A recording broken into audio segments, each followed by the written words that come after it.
Hello friends, welcome to Hyma's cook book. ఇవాల్టి మన special పిడత కింద పప్పు.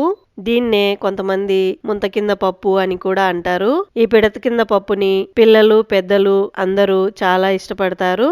ఎలా ప్రిపేర్ చేసుకోవాలో ఇప్పుడు చూద్దాం. ముందుగా ఒక మిక్సింగ్ బౌల్లో 3 లేక 4 కప్పులు బొరుగులు తీసుకోండి.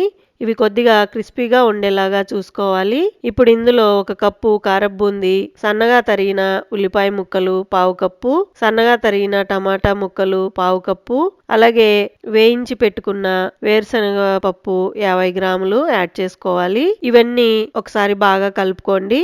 ఈ విధంగా కలుపుకున్న తర్వాత ఇందులో వేయించిన శనగపప్పు కొద్దిగా యాడ్ చేసుకోండి. 1 టీ స్పూన్ కారం, రుచికి సరిపడా సాల్ట్ వేసుకోవాలి. అలాగే కొద్దిగా నిమ్మరసం కూడా యాడ్ చేసి ఈ మిశ్రమం బాగా కలుపుకోవాలి. ఈ పిడత కింద పప్పుని ప్రిపేర్ చేసుకోవడం చాలా సింపుల్. ఇంట్లో బొరుగులు రెడీగా పెట్టుకుంటే చాలు. పిల్లలు స్నాక్స్ కావాలంటే 5 నిమిషాల్లో చేసి పెట్టచ్చు. ఈ విధంగా అన్నీ బాగా కలుపుకున్న తర్వాత ఇప్పుడు సన్నగా తరిగిన కొత్తిమీర చల్లుకొని మరొకసారి కలుపుకొని సర్వ్ చేసుకోవడమే. ప్రిపేర్ చేసుకున్న వెంటనే సర్వ్ చేసుకోండి, లేకపోతే బొరుగులు మెత్తగా అయిపోతాయి. తప్పకుండా మీరు కూడా ట్రై చేసి మీకు ఎలా కుదిరిందో మీ కామెంట్స్ ద్వారా తెలపండి.